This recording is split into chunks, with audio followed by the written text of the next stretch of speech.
Delhi NCR में रेव पार्टियों के अंदर सांप और उसके जहर के इस्तेमाल करने के मामले में ईडी ने अपनी जांच तेज कर दी है। ईडी ने अभी तक इस मामले में शिकायतकर्ताओं दोनों भाइयों की बयान लेने के साथ साथ उनसे तमाम सबूत लिए थे। उसके बाद में विनय और ईश्वर नाम के एलविश यादव के दो करीबियों से भी पूछताछ की जा चुकी है, क्योंकि नोएडा पुलिस इस पूरे प्रकरण की जाँच कर रही है। नोएडा पुलिस द्वारा एलविश यादव सहित तमाम लोगों को जेल भेजा गया था और 1200 पन्ने की जो चार्जशीट कोर्ट में पेश की गई थी, उस चार्जशीट के साथ साथ नोएडा पुलिस की इन्वेस्टिगेशन में पाए गए तमाम सबूत और जो भी बयान थे उनको भी आधार बनाकर अब ईडी जांच करेगी। ईडी के द्वारा जो सूत्रों से मिली जानकारी है उसके मुताबिक नोएडा पुलिस को पत्र लिखा गया और उस पत्र में जांच से संबंधित तमाम जो दस्तावेज हैं उनकी मांग की गई है। इसके मांग होने के बाद नोएडा पुलिस कमिश्नर द्वारा मुख्यालय को एक पत्र लिखा गया और इस बात की अनुमति मांगी है कि जो ईडी द्वारा दस्तावेज मांगे गए हैं उनको ईडी को उपलब्ध कराना है। अब मुख्यालय से संतुष्टि मिलने के बाद जो दस्तावेज हैं वो ईडी को दिए जाएंगे। माना जा रहा है जैसे ही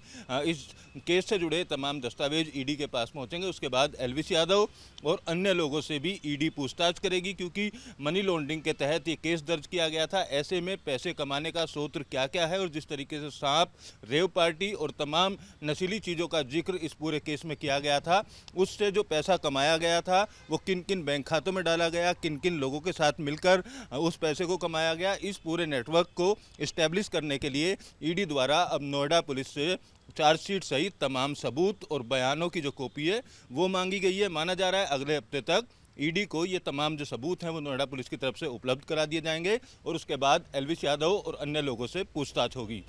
दिल्ली एनसीआर में रेव पार्टियों के अंदर सांप और उसके जहर के इस्तेमाल करने के मामले में ईडी ने अपनी जांच तेज कर दी है। ईडी ने अभी तक इस मामले में शिकायतकर्ताओं दोनों भाइयों की बयान लेने के साथ साथ उनसे तमाम सबूत लिए थे। उसके बाद में विनय और ईश्वर नाम के एलविश यादव के दो करीबियों से भी पूछताछ की जा चुकी है, क्योंकि नोएडा पुलिस इस पूरे प्रकरण की जांच कर रही है। नोएडा पुलिस द्वारा एलविश यादव सहित तमाम लोगों को जेल भेजा गया था और 1200 पन्ने की जो चार्जशीट कोर्ट में पेश की गई थी, उस चार्जशीट के साथ साथ नोएडा पुलिस की इन्वेस्टिगेशन में पाए गए तमाम सबूत और जो भी बयान थे उनको भी आधार बनाकर अब ईडी जांच करेगी। ईडी के द्वारा जो सूत्रों से मिली जानकारी है उसके मुताबिक नोएडा पुलिस को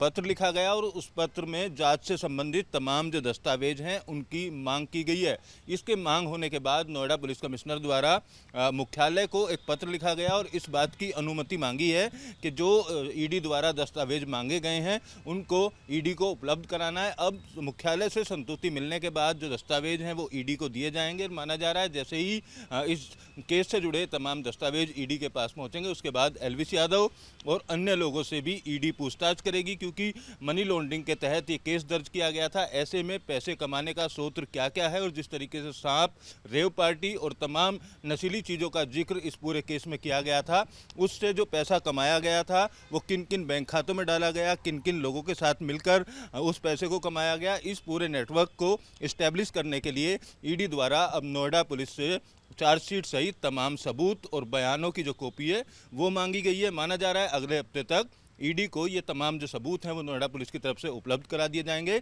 और उसके बाद एलविश यादव और अन्य लोगों से पूछताछ होगी। वीडियो जर्नलिस्ट मुकेश झा के साथ अमित चौधरी, न्यूज़ नेशन, नोएडा।